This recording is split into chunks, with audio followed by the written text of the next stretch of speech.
Storm Team 8 is tracking a severe weather alert. We're going to jump straight into Storm Track Live. You can see that we've had several thunderstorms continue to move across southwest Michigan. We have 4 severe thunderstorm warnings in place right now. Let's zoom in toward those. Again, you can see that those are continuing to happen near Kalamazoo, Battle Creek, right along the I-94 corridor.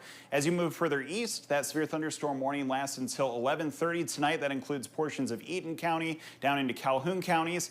Then we're also keeping a close eye on this new severe thunderstorm warning that came in a few moments ago. That's for parts of Van Buren County into Kalamazoo County. This actually has a little bit of rotation on it, so there is the potential that a tornado could be sparked off by this storm. The strongest area of this storm is currently immediately northwest of the city of Portage. So of course we're going to continue to watch that very closely. Ashtamo approaching Kalamazoo, that storm traveling to the northeast at about 45 miles per hour. Kalamazoo just a little while ago had a wind gust of 76 miles per hour. So again, just getting hit with some really hard storms this evening. And I'll switch things over to our velocity here so we can try to get a clearer idea of that rotation. Again, just west of Portage, where you see that red and green couplet on your screen. It's not particularly pronounced right now, but again, that is something that we will continue to keep a sharp eye on as that continues right toward the intersection of 131 and 94 right now, north of Schoolcraft, west of Portage. So that continues to be our focus right now. You can also see that we still have some very healthy storms continuing to work their way just east of Battle Creek, approaching Marshall and Charlotte.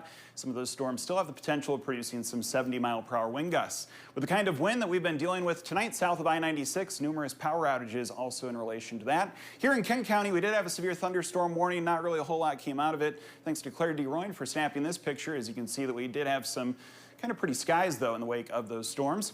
There's a look at futurecasts out continuing through tonight. We will have some more storms erupt as we move through the early morning hours of Monday, especially again south of I-96. That continues to be kind of the focal point for the storms. Some leftover energy moving through the morning, and it looks like that'll be washed away. Mostly sunny skies, very hot weather for tomorrow afternoon as temperatures look to rise into the mid-90s. So here's what we're tracking, that chance of overnight thunderstorms into Monday. The heat wave continuing to take over and near record highs are anticipated.